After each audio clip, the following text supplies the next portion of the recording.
Hi, and welcome to the OT is In, the podcast where we merge the worlds of education and occupational therapy to empower families like yours. I'm Sarah Collins, your host, an occupational therapist and a homeschooling parent. I've experienced occupational therapy by supporting families for over 15 years, but also through seeking out support of my own children, so I'm right here in the trenches with you. Though there is not one way to educate your child, there is a lot to consider when individualizing an education. And the goal of this podcast is to explain some of the why behind what an occupational therapist is thinking so you can apply it to your own family.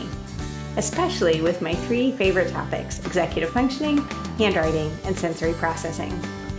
Each episode will be packed with practical tips, expert interviews, and real-life stories aimed at helping you to create a supportive learning environment for your child. So, grab your headphones and get ready to dive in of the collision of education and occupational therapy.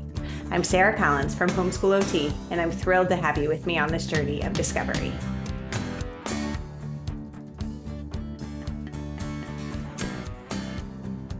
Hey, and welcome to episode 6 of the OT is In podcast.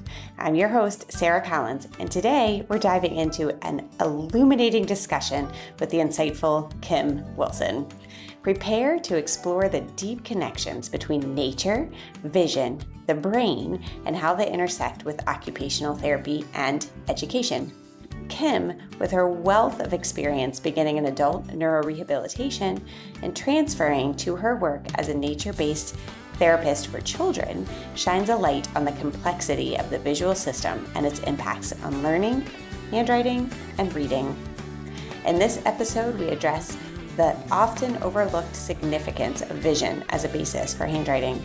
We talk about nature and how outdoor environments can be instrumental in developing visual and cognitive skills, from the foundations of visual attention to the integration of the sensory systems for functional participation. We've got it all covered. Kim also shares practical advice for parents on monitoring their child's visual development.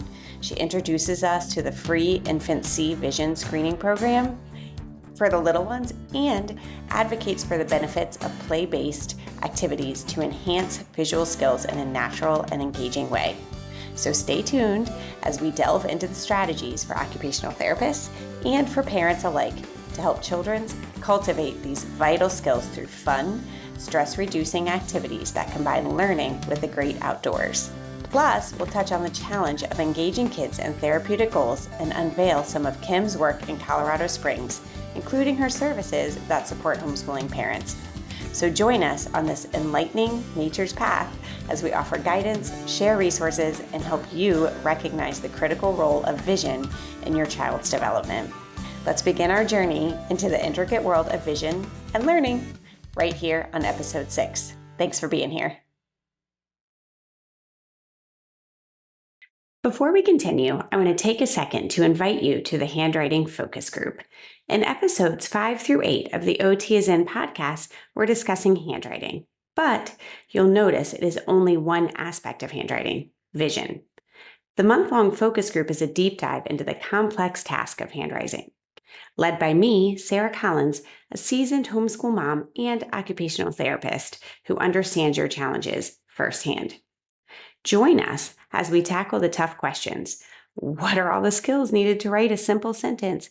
How and why do the required skills get more complex as expectations grow? What is dysgraphia and how do you address it? When is it time to embrace technology over traditional handwriting methods? And most importantly, do we really need to write in the digital age? So you'll see there are so many more questions that we can target through that group than here on this one podcast. Restore hope and confidence in your homeschooling journey. Sign up now and let's revolutionize your approach to handwriting together. You can find the group in the shop at homeschoolot.com or specifically homeschoolot.com/shop/handwriting-focus-group. Now, back to the show. All right. Hey. Welcome back. We are going to be talking today about vision and how we can be using our most natural resources outside on helping our kids with vision, which then plays into handwriting. And I have beautiful, beautiful Kim here with me. She is a fellow occupational therapist, also homeschool mom, very motivating. If you've never read or seen her stuff, check in at Nature's Path OT. But I'm going to let you, Kim, go ahead and introduce yourself more and talk about vision outdoors. Okay. Hi, Sarah. Yeah, as you said, my name is Kim Wilson, and I am the owner of Nature's Path Occupational Therapy. I started Nature's Path about 2.5 years ago, and I address all therapeutic goals outdoors in nature. And I have a heart for pulling in vision into the outdoor environment because I started my career in adult neuro rehab, and that's kind of where my passion for vision grew. Yeah, We had a vision clinic at the hospital that I worked at that I was able to work in for a stint of time. And for those of you who don't know, but after any type of neurological insult, we often have visual ramifications, whatever that may be. And so addressing vision with that population was mm, really, really big. And so that's kind of how a love and a passion for vision came into play. It was actually with the adult neuro population at first that I yeah, was like, wow, like this system is so important. And I feel like it was also just highlighted because these are very traumatic injuries that I was working with. So right. prior to these incidents, people had functional vision that was working for them. And then to have that system either severely impacted by their neurological insult, it was even more profound, right? Because they Yeah, no longer had this visual system that was operating for them. And so when I transitioned to peds, it just naturally, my brain and my mindset was always kind of bent towards prioritizing the visual system and the importance of right. the visual system. And so it came very naturally for me to just transition those skills to the pediatric population. Yeah, for And sure. then it also just came very naturally to me of once I transitioned outdoors of, our OT creative side of how can we be addressing this ever important system Right. outdoors in Yeah. nature, making it fun for the kids who may be having difficulty with their visual system. So Oh, that's amazing. So yeah. let me stop for just a second and back up. So in the last episode, we talked some about the differences in, visual perceptual or, what the brain is doing and the Yeah, eyes itself. So when you're saying like a neurological insult, it's not just something's happened to the eyes, obviously. So can you correct. explain that a little bit more? Yeah, yeah. And it's important differentiation to make and a very important differentiation that a lot of people aren't even aware Mhm. of, right?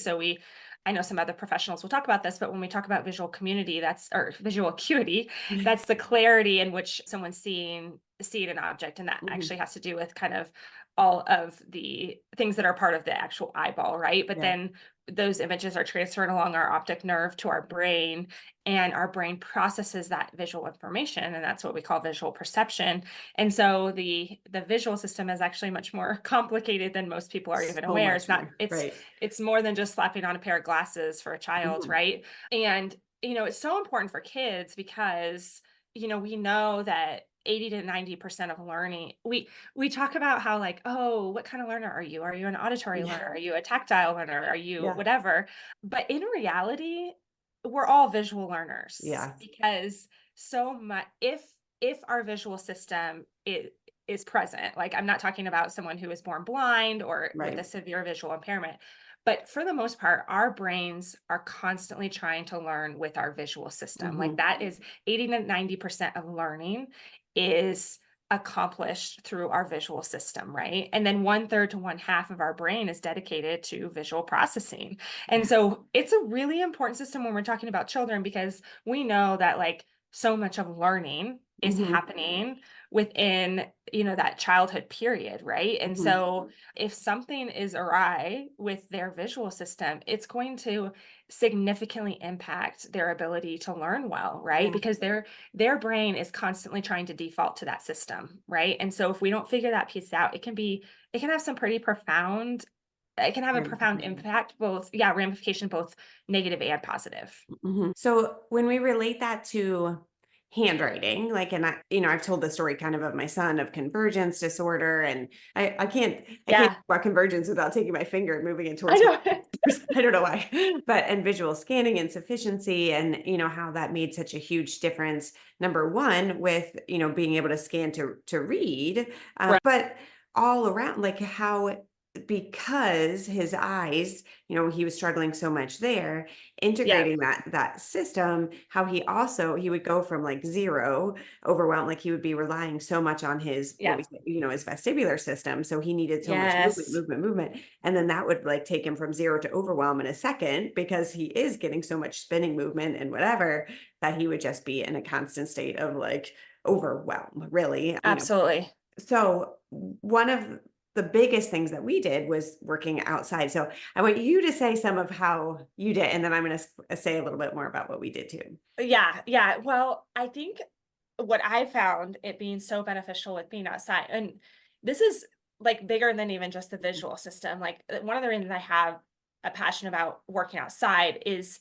the opportunities it gives for the child to operate within all of their systems, Mm, right? Not just honing in on one system, mhm, right? Which would like I know you're going to have a vision therapist on here, and there's like so many beautiful things about just like vision therapy, but what I have a passion for with OT is like working on vision while the child is also operating all the rest of their sensory mhm, systems, like you mhm. talked about vestibular, proprioception. So I'm working on vision and visual skills while we're doing other types of activities that are also activating other sensory Yeah, systems, not just seated in a chair, yeah. just working on vision, right? Because Mhm. we know that that's not how optimal functioning works, right? Right, Optimal right. functioning works when all of those sensory systems are working together, Mhm, right? And mhm. so that's why I work on it outdoors Yeah, because it's a beautiful pairing of just being able to tap into the other sensory systems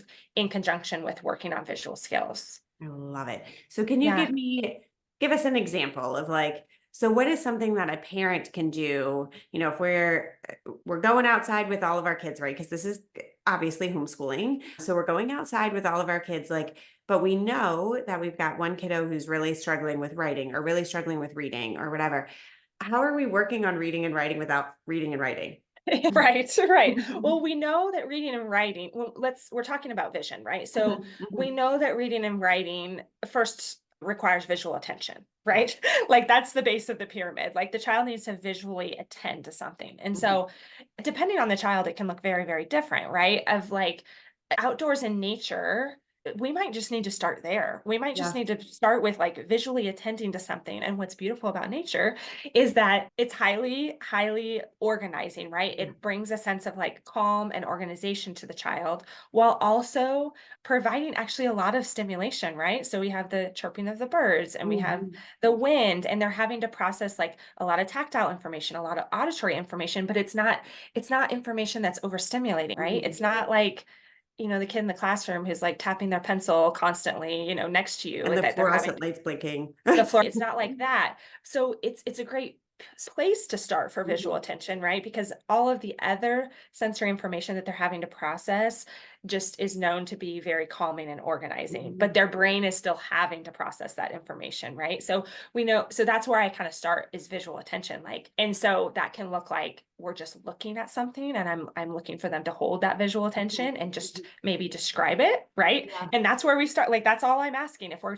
having trouble with visual attention. And then up the hierarchy, Wait, can I stop depending for on, 1 second? oh, yeah, So absolutely. Charlotte Mason, even I remember reading this in one of her books when we were starting homeschooling, and she was talking about the habit of attention, and she talked about looking at a flower and talking with, one of her kiddos about flower. And then when they started to stray their attention and looking at something else, she called them back and was like, have you seen like the petals or the pistils? And I was like, oh, Charlotte. I just love you. You're a I know. queen. You Yes. don't even know all of the amazing things that you're saying in this one little simple thing. Right. Being in the 1800s, what she was talking about was attention overall. But I was like, you don't even know. You're talking about the visual attention and how Yes. we're even integrating all these senses together. We're talking about the frontal lobe here. Like, Charlotte, Totally. I know. And she doesn't even know what an amazing thing she's right? doing. It's yeah, but it's true. It's true. And I think we neglect that that's where we need to start, right? Right, We right. automatically jump to like these higher level visual skills. Mhm. And like that's not where we need to start, folks. Like Right, we just need right. to get visual attention. Like that's Mhm, what we need at first. And so mhm. I would encourage parents, like that's just where you start. Like if you're I would just start by observing of like, is that where your child's struggling? Is the Yeah. visual just attending to something visually? And obviously it can be more complicated than like that. Just like, there's sustained attention and divided Right. attention and just the cognitive side of attention, Right. right? But then there's also, that plays into the visual attention Hmm. piece, Hmm. right? So that's where we need to start. And then once the child, you know, we're doing well with visual attention, right? Like Hmm. that's when we can start working on those higher level visual skills, right? And so how, an example of an activity, I think that's what you asked me of like Hmm. an example of something I would do of then maybe I'm bumping up to now the child is sitting and we're alternating our visual attention from one object to another. So we're looking at the bird and now we're looking at the mountain and we're going Hmm. back and forth and we're maybe naming things because that's an important skill when we're talking about handwriting and reading, right? Yeah. Of just like either alternating attention or even just the eye movements that are Yeah. happening within that. We call those, like the fancy term for that is, visual saccades is where you're kind of jumping back and forth, and then I do a lot. There's so many activities I do, and I don't know how much you want me to go in, but like, then maybe I'm using natural objects in the environment for visual tracking, which tracking is like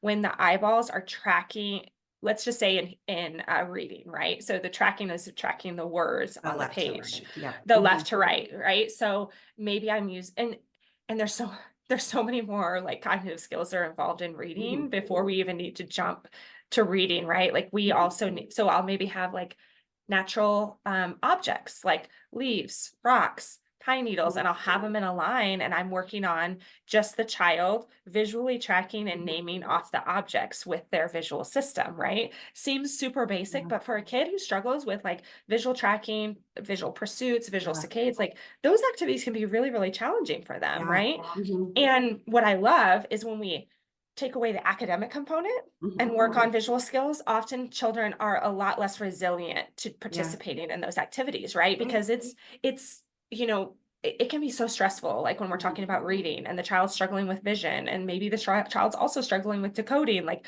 there's Yeah. so many things that are happening with reading that can be This is so just one stressful. piece of the puzzle, It's right? just one piece of the puzzle. So Mhm. I have a heart for kind of just like pulling out and just honing in on the visual piece and pulling in like more nature play-based Mhm. activities where we're working on those skills before we're even jumping to the academic skills Yeah. that vision is required for. Love it. So I Yeah. mentioned my son was so physical, because he relied so much on that vestibular system, but then because Yes. of that would require so much proprioception, which is where we're pushing, we're pulling, we're climbing, things like that to, regulate, to take it in, right? So Yes. he was a climber all the time. So we would go Uh-huh. outside, he'd be ready to like climb a tree. But what we always did first was I would have him stop at the bottom because otherwise he'd be like up the tree, Yeah. jumping off. Like we need Oh, to our sons are so pause and similar. decide, right, and decide if this is actually a good idea. But I would have him take his eyes and like, what's your first branch? And he would have to go all the way left to right with his eyes across the whole branch, and then show Yes. me like, okay, so with your arms now, how wide do you think that is? So I he's love going it. there. So we're bringing together your eyes and your body, and then I'd be like, all right, go climb. But at least Yes. number one, we've paused, right? And then we're Yes. looking at, so as he's initially making that decision, that's the visual attention, and then the visual scanning across, but relating it to his body to help his brain be like, okay, Yes. this is how wide it is. And then he's, up the tree. Yes, I love it. I love it. And I love something that you did, which I think is such an important skill to have as clinicians and parents is Mhm. calling attention to for Mhm. our kids to that system, right? And that's what Right. you did, right? Like when you have a kid who is highly dependent on one system or another and you've Mhm. identified that, you have to be the external source of calling attention to that Right. system for them, right? Because they're naturally always going to default to the system that they're comfortable in, like you Right. said, like the Yeah. vestibular system. And so you are calling attention of like, oh no, you have this amazing visual system that can actually do a lot for you. Yeah. And we're gonna do an activity that actually hones in on that. And Yeah. that's in parenting in general, like that's a really great skill to have of, Mhm. calling attention to certain areas of development that our children need to work on. Yeah. Yeah, for Yeah. sure. Yeah, that's bringing their awareness to their own Yes. Yeah. bodies of like, you're right, I have this other system, and kids, it's one of those, you don't know what you don't know, like he didn't know that he wasn't Yes. relying on his visual system because he never had. My daughter right now, we're going to a functional medicine physician, and she was like, the physician was like, I want to get you feeling better. And my daughter was like, I don't feel bad. And she was like, You well, shouldn't know you don't otherwise. know that you feel because you haven't felt like you haven't excelled, right? You It's haven't felt so this true. excellence. So he didn't know that he wasn't using that visual system. And, he got hit in the face with a frisbee because he wasn't converting and Yeah. struggling with reading. And so once we could call his attention to that and he was more aware, understanding his own body, then we can progress a little bit more in that way. Yes. No, yeah, it's so true. And I feel like it's even of primary importance in childhood because of what I said. Like you said that they're not even aware Yeah. that they are missing out on the Yeah. optimal development or the Right. optimal way of Mhm. feeling. And that's what I found when I transitioned to peds. That was the dramatic difference between, Mhm. I was working in this traumatic setting where like these patients knew like that Yeah. their visual system was impacted because they had Yeah. Because they had it functional vision before and they're prior like, in, I could right? see and now I But can't. often with yeah, but often with kids, that's not the case. Often Right. like from that they've just lived with whatever they've got and however Mhm. their body has operated, and they don't really even know the difference. And Right. so it's so true. Yeah. And I do also want to say, like, as parents, this can be really hard to figure out. And Yes. I will always, always, always say, like, again, I do this for a living, and I didn't Yeah. recognize it in my own son, right? Until he functionally couldn't do one of the things that really mattered to him, right? And so Yes. it is okay if you're like, I don't actually know Yep. whether, it's Absolutely. the visual system and how am I supposed to tell? Like for us, it was my son finally was like, Mom, how am I supposed to read when the letters are moving on the page? Yeah, they're not They're moving not on the page. And then, right. simultaneously, my neighbor was playing frisbee outside and threw a frisbee at him and boom, like didn't Boom. even know that it was coming. Yeah. So it's just a lot of, oh, like let's kind of piece together these comments or questions or whatever and not be afraid to get help, right? Or to ask. Like Yes. there are a lot of testing. So that's actually a really good question. Like as an OT, like if someone is coming, like maybe they're saying, maybe, this is a piece of the puzzle. Maybe this vision thing is like, how do you decide that? How do you decipher Yep. like when we're coming up with that puzzle? Yeah, that's a great question. And for me, I actually just spoke about this, I think, on social media the other day, but I just scream from the rooftops all the time. If you're an OT, like you absolutely should be doing a vision screen. Like, and I'm not saying like a vision evaluation because Mhm. that's outside our scope of practice, but we as OTs should absolutely be doing a vision screen. And if as an OT, you're not up to speed on how you should do that, like you should become educated into it, reach out Right. to mentoring. And a vision screen is just basically basic things, looking at the visions. How is their tracking? How is their pursuits? How is their saccades? How is their convergence, right? Because that's a Mhm. big one for Mhm. kids. And looking at it, and I always say, even if I do the vision screen and I don't see anything like that's really blaring, I'm always asking, like, have you taken them to an optometrist or an ophthalmologist Mhm. yet? And sometimes they're young, right? So it's like, well, no. But if they're approaching that 4 or 5 year old range, Mhm. I am encouraging parents to go and get to an ophthalmologist or optometrist to get their Mhm. vision looked at because you're so right what you said of like even you as a trained clinician, Mhm. right? Like Mhm. it wasn't until you started the activity of reading Mhm. that you actually were able to hone in on like, wait, we have an issue here because he had relied so much on his Yeah. vestibular system, right? Right. And he enjoyed activities like that. And that's what we want in early childhood is play, and he's Mhm. climbing and he's experiencing, right? And then boom, we hit an activity where like it's not very dependent on your Right. vestibular system. It's highly dependent on your And the visual visual system. system. Yep. Mhm. And you were like, oh, like we got an issue here, Yeah, right? this isn't gonna go. Um, right. And so and that's so common is Mhm. that like 4, 5, 6, 7 year old Mhm. range when we're doing more academic coursework and we're starting to do kind of more things that are so dependent on the Right. child's visual system that we'll start to recognize like we got an issue here. Mhm. So that's why I'm a huge proponent of like asking the question of parents. And Mhm. if you're not even seeing an OT, if you are a parent, like in Mhm. that age range, like take your kid to see the Mhm. eye doctor and just, and not only an eye doctor, we're not talking about, I want not only acuity looked at, but we're looking at ocular motility. How are the eyes moving, right? Mhm. And so I'm a huge proponent of that, of like right away, let's just get kids in to see. And what I said was, I am a believer, auditory screenings should go hand in hand with speech therapy. Like Yeah.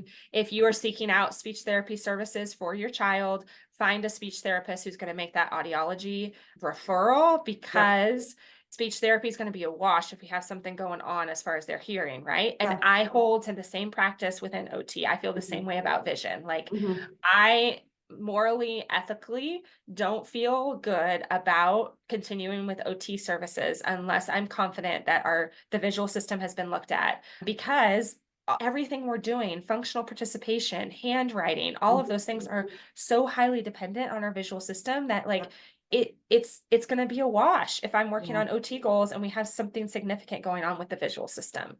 Feel like I'm could like scream from the mountains. We're just going to start agreeing loudly with each other. So there is, I think we should mention too, there's a program called InfantSee. So infant and then SEE. So Yeah. they're usually free visual screenings for kids like Yes. birth to 2. So if you're seeing your child now with Caleb, I at that point there was a lot more going on like auditorily, and we were doing speech Yeah. therapy and whatever, and so I wasn't as concerned about vision. Now I should have been, obviously, Yeah. Yeah. but right. But there is that program, and they'll check tracking and all Yep. kinds of, that same, can you look away? Are you looking down? They'll look, use a koosh ball. I did it with my youngest son after that. Yeah. Um, and they can give you some of that beginning information. And if you Google that infant C, and I'll put it in the show notes here, you can Perfect. typically find a Yep. provider near you, and they're free screenings. So Yeah. absolutely, like for little guys. But now at home, so one of the things, like once I was like, okay, this is probably a thing here. Yeah. And I don't keep, obviously, like you being in your practice, and like you have standardized assessments that you're looking at. I don't have Absolutely. that Yeah. at home, right? Yeah. Um, Absolutely. so we just simply, I was trying to have him follow my pencil across, and I wanted to see whether his eyes moved with it and from out to in. And that wasn't working. Or his eyes were jumping all over the place. Would Yes. hold, Yeah. and I held up 2 things on either side. I was like, just with your eyes, look at the frog, whatever. I don't remember what I did, but look Yes. at the Yes. Yes. frog, Yes. look at the stick, something like that, back and forth. That's what you were mentioning outside. So if you as a parent are thinking, wait, as we're reading, my child is getting really, really frustrated and will keep looking away or trying to get out of the chair or things Hmm. like that, or he has complaints about, moving eyes or letters moving on the page, or you're Yep. seeing with handwriting, copying was a big thing. Like my son Yes. could not look at something, no matter what, even if it was left to right, or if I would change it and be like, I'm going to put something in front of you and put it down and copy it. Um, Yep.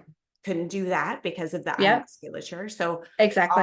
all of those things, I was like, all right, this is, kind of where our starting point is. Yes. Well, you're actually giving me a brilliant idea while you're sitting here talking of like, and maybe it already exists, but because a vision screen, what I'm talking about, what I'm doing, you know, it's actually quite simple what you're Yeah. talking about of like getting an object, seeing how I am a big proponent of like teaching parents to be active Yeah. observers of their Mhm. children, of like just watching what they're doing. And so I would encourage parents to just do that, like get a random object, a pencil, Yeah. something that's really motivating to them, and see like how their eyes are moving with Mhm. following that object. Like it's as Yes. simple as that, like up, down, left, right, Yeah. in a circle In a coming circle, towards right. their nose. Yeah, the Hirschberg test, which is like just basically that test that neurologists or eye doctors will just shine a light in the kid's eye. That's a super easy test. You can buy one of those online where you're Mhm. just looking at where the light is hitting their eyes. That's a quick way to identify, do we have an eye alignment issue? Like, Yeah. is one of their eyes just a little bit off? And it's because of that ocular musculature that a lot of kids who have kind of an eye alignment issue, they have that convergence insufficiency Right. because those muscles aren't working correctly, right? So, but you're giving me a brilliant idea of like just a quick screen for parents at home of like what they can do, like Ooh, just we should do it. Let's I do know, like it. just to check off, just like, are we Right. looking at this? Because what that's going to do is essentially like is what we talked about, is like Yeah. just training parents to be really what are they looking at Right. And let's be intentional about looking at that, right? And so, yeah, that's just a really great. And I do want to make sure I mention in this of with anything vision, what I have found in my practice, and I want to encourage parents Mhm. with, handwriting, reading, and what we're talking about, working on activities, pre-academic stuff that are Mhm. working on visual skills. I can't stress that enough. Like, it's so, so important because there's no greater way to like really shut your kid down than to like, if they're having a visual difficulty, to immediately pair that with Mhm. academic performance, Mhm. right? Because Mhm. it's all so challenging with Yeah. academic performance. There's just so much cognition that plays a role that like it's a quick ticket to get your child Right. very, very, very frustrated. Frustrated And very quickly. yes, very quickly. And so that's why I just love how OTs can work on vision because we're so play-based, right? And we Mhm. can easily look at a play activity Yeah. and figure out like, how am I going to pull the visual system into this? And how am I Yeah. going to pull visual skills into this? Something that the child's already motivated to perform. Right. One of my favorite activities for convergence insufficiency is to have the child in a hammock and we're swinging and we get a little bit odd. They love hammocks. All Yeah. kids love hammocks. Right. If we don't have any kind of like other sensory stuff going on as far Yeah. as, vestibular sensitivities and things like that. But, just sitting in the hammock, like don't even Yeah. have to remove, you can remove the vestibular component, but they think it's fun. And having something taped to the tree Yeah. and then having something in their lap where Right. they're having to pop away and close, right? That's Mhm. convergence, Mhm. is like being able to converge to something close. The children love that activity. It's Yeah. fun, Oh, right? yeah. Like you throw a little pool noodle in their hand and they're acting like they're in a canoe, right? And they think Oh, it's that's super fun. And then you bump it up. And now we're doing like, we're really challenging their visual system of like, you have cones next to them and you're having them with their noodle knock over different colored cones side to as they're side. And so canoeing in their as hammock. Oh, that's so fun. they're canoeing in their hammock. And so we're doing, far vision of looking at Yeah. something on the tree trunk, and we're coming down and looking at something, in the child's lap. And then we're going to get in that lateral, like the side to Yeah. side saccadic eye movement of looking side to side to hit over the different colored cones, right? Like that's totally different and Yeah. totally different motivation for the child than having them just sit there and track a pencil. Like that, Yeah. tracking a pencil is a great screen to It's a see great what their screen, eyes, right? a great screen to see what their eyes are doing.